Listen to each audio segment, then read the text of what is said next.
Some people say that mass immigration into the United States can help reduce world poverty. Is that true? Well, no, it's not. And let me show you why. This gumball represents the 1 million legal immigrants that the United States has taken every year on average since 1990. Now, who in the world deserves our humanitarian compassion? The World Bank has one measure of the desperately poor of the world. They make less than $2 a day. And how many people make less than $2 a day in the world? Well, let's start with Africa. In Africa alone, there are 650 million people who make less than $2 a day. 650 million. And in India, another 890 million people, desperately poor. China adds another 480 million people, making less than $2 a day. And unfortunately, the rest of Asia has a heartbreaking 810 million people who the World Bank says make less than $2 a day. And finally, there's 105 million of Latin America's population that are desperately poor. All told, the World Bank says there are 3 billion people in the world.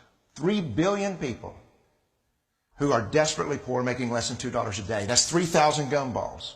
And every year, we take 1 million and suggest that we've somehow made a humanitarian difference. Of course, we don't pull our immigrants from these desperately poor populations, do we? These people are too poor, too sick, too disconnected to make it here as immigrants. We tend to pull our immigrants out of the better off poor of the world. And Mexico tends to define the type of immigrant that we bring here because the plurality of people come from Mexico. And Mexico is poor. How many people in the world live in countries that have average incomes lower than that of Mexico? And the World Bank tells us that that number is these 3 billion plus another 2.6 billion people. 5.6 billion people in the world who live in countries with average incomes below that of Mexico. That's 5,600 gumballs. And so what is it that the elites are telling us? They're telling us that when we take this 1 million immigrants, that we somehow or another are tackling world poverty. And we have to do it regardless of the effect on our unemployed, the working poor, the most vulnerable members of our society, regardless of the effect on our natural resources.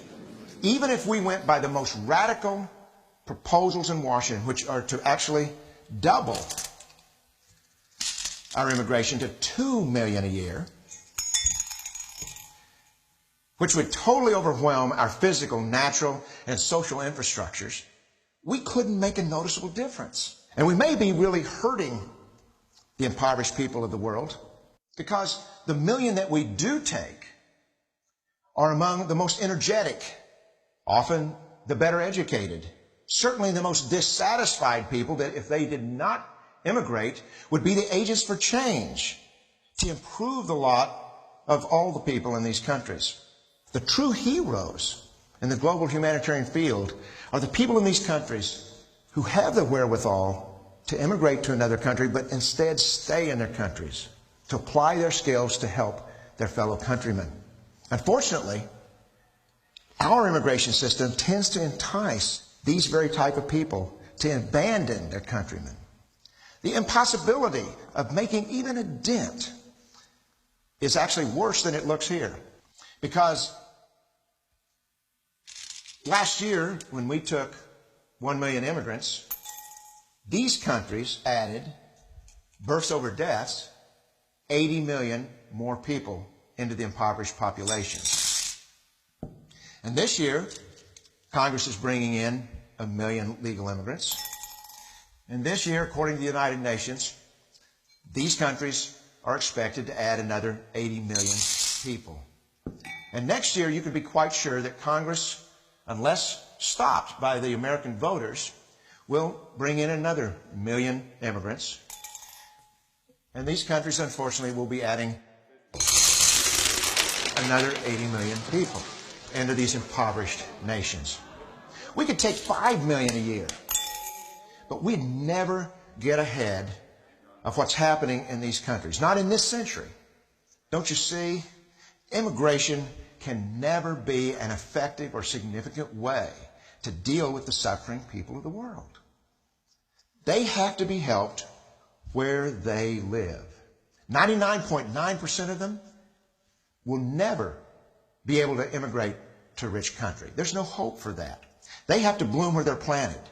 The only place that 99.9% of these people can be helped is where they live.